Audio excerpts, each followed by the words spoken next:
Tanjiro's Demon Slayer journey from a young child who lost his family to a master swordsman that takes on the Demon King is an incredible story, with the stakes constantly rising as newer demons are introduced. But what if Tanjiro had an advantage right from the start? Today, we're diving into one of the most fascinating Demon Slayer theories. What if Tanjiro was reborn with all his memories? Now, this isn't your typical time travel story. We begin in the original timeline, where Tanjiro has made it all the way to the Infinity Castle arc. However, in this version of events, Tanjiro doesn't manage to access the transparent world in time, and when Akaza unleashes his most powerful technique, Blue-Silver Chaotic Afterglow, Tanjiro is unable to dodge the barrage of shockwaves. With all the accumulated damage, Tanjiro had pushed his body beyond its limits. The Demon Slayer mark burns across his face, but Akaza's techniques are overwhelming, and despite everything Tanjiro has learned, he's outmatched. The battle ends with Akaza punching through Tanjiro's chest, just like he did to Rengoku so long ago. Nezuko's smile, his fallen comrades, and Muzan's mocking face flash before his eyes. His last thought is a desperate wish. If only I had more time. If only I knew about sunbreathing sooner. Tanjiro wakes up with a jolt. He's 10 years old again. Small hands, no calluses from sword training, and no scars. He's in his family's home on the mountain, and it's winter.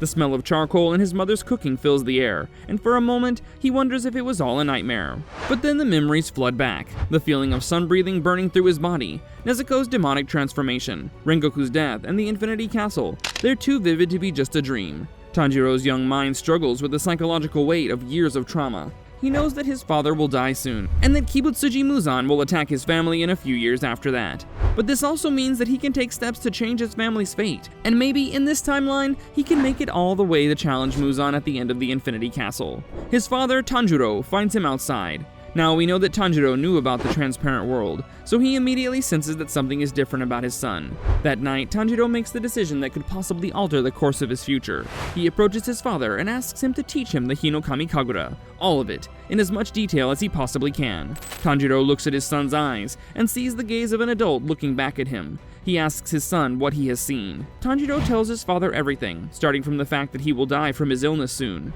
The tales of demons and Muzan sound incredibly far-fetched, but Tanjiro decides there's no harm in passing down the Hinokami Kagura. For the next 3 years, Tanjiro trains obsessively, refusing to go out and have fun like the other children. His father teaches him the Hinokami Kagura forms, and now instead of relying on his intuition and ancestral memories, but the real goal here is for Tanjiro to build his body to handle sunbreathing. But the problem is that he's not building upon the foundation that Sakonji gave him. Tanjiro has his memories, but he doesn't have the experience of a master to adapt the process of physical conditioning to his 10-year-old body. And Tanjiro suffers for this. Constant muscle tears, fainting spells from overexertion, and coughing up blood every time he pushes his lungs too hard. His mother, Kie, is terrified. But Tanjiro knows he needs this power if he wants any chance of protecting his family. Eventually, Tanjiro passes away due to his illness, but this time he's fully prepared, and Tanjiro is able to give his father the farewell he always wanted to. Fast forward to when Tanjiro is 13 years old, and he's practically mastered sunbreathing at this point. As the day of Muzan's attack approaches, Tanjiro sets his plan in motion. He convinces his family that they need to spend some time away from home, and promises to take care of business in the meantime. Tanjiro's explanation is vague, but his desperation convinces his mother. As they make the journey down to the village, Tanjiro feels a surge of relief. In the original timeline, Muzan attacked while they were isolated on the mountain. Surely, surrounded by people, his family will be safe, but nothing could have been further from the truth. What does Muzan decide to do when he finds the cabin in the mountain empty? The Demon King wouldn't just turn around and go home. Instead, Muzan attacks the village, and the bloodshed is far worse this time, as he ruthlessly attacks not just the Kamado family, but most of the villagers as well. That night, Tanjiro had set out back home and spent the night at Saburo's place, just like in the original timeline.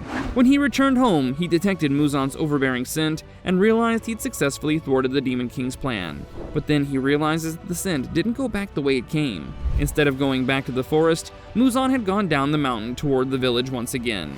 Tanjiro rushes back and finds absolute chaos. He finds his family slaughtered and Nezuko transforming into a demon. But it's even worse this time because half the village is dead as well. When Tanjiro meets Giyu, their interaction is completely different. He addresses the water Hashira by his name and asks to be sent to Orokodaki to get Nezuko under control. Giyu is stunned by the fact that the boy knows everything about the Demon Slayers and agrees to send him to his master without trying to fight the Kamado siblings. When Tanjiro arrives at Mount Sagiri, Sakonji Urokodaki immediately is struck by his student's knowledge and skill level. Tanjiro knows the fundamentals of not only total concentration breathing, but also the more advanced concepts of the selfless state and the transparent world that not even the Hashira have mastered yet. Thus, his time with Urokodaki is not spent learning the basics, but instead with a focus on refining his swordsmanship to the level of an elite demon slayer. The final selection proceeds differently, because Tanjiro knows exactly what's waiting on the mountain. Instead of stumbling into their encounter, Tanjiro hunts down the hand demon immediately. Performances like this get Tanjiro noticed by the Demon Slayer Corps, but he's not summoned by Kaguya just yet. Instead, Tanjiro goes on his early missions, and we get to see most of the weaker demons being wiped out of existence instantly. Things get interesting in Asakusa though, because when Tanjiro encounters Muzan, he thinks for a moment about taking on the Demon King. But Tanjiro already tried and failed to change the future, and he knows he's not yet at Muzan's level, so the events of this arc remain the same. But when Tanjiro meets Tamayo, he has some additional information to give her. He guides the demon on her anti-Muzan drug, radically accelerating Tamayo's research. The Mount Naragumo arc is where Tanjiro's knowledge creates the most dramatic changes. He knows about the spider family and Rui's emotional manipulation, but more importantly, he knows sun breathing and how to use it. This time, Tanjiro doesn't struggle as much against Rui. He uses Hinokami Kagura, clear blue sky, with precision, cutting through Rui's threads like they're paper. This time, the Lower Moon 5 is already dead by the time Giyu arrives, and he realizes that Tanjiro is almost a Hashira-level demon slayer.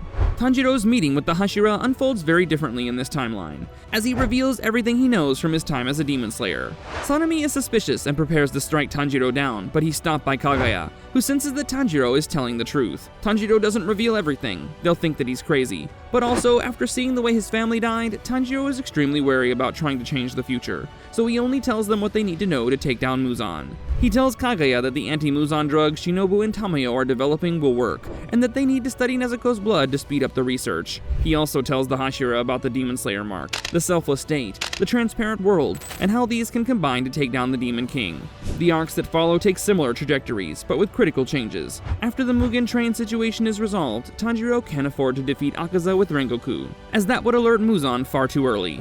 Instead, he joins the fight and makes sure Rengoku survives until sunrise, meaning that the Flame Hashira will join them in the Infinity Castle. Tengen survives the Entertainment District arc without losing his arm or eye, but unfortunately, he still has to retire because of a promise he made to his wives. But the biggest difference is in the quality of the Demon Slayers in this timeline. Hashira training kicks off far earlier, and all of them awaken their Demon Slayer marks. Tanjiro already mastered all the forms of sun breathing during his time with Urokodaki, and he rises to a level only second to perhaps Gyomei. As the time for the Infinity Castle arc draws near, Tanjiro has a private conversation with Master Kaguya. He tells the head of the Ubuyashiki family that Muzan will attack soon. Then let him come, Kaguya says with serene confidence. We'll turn his trap into ours. When Tanjiro and Giyu are separated to fight Akaza, Tanjiro faces his killer once again. But this time, Rengoku joins them, creating a three-person team against Upper Rank 3.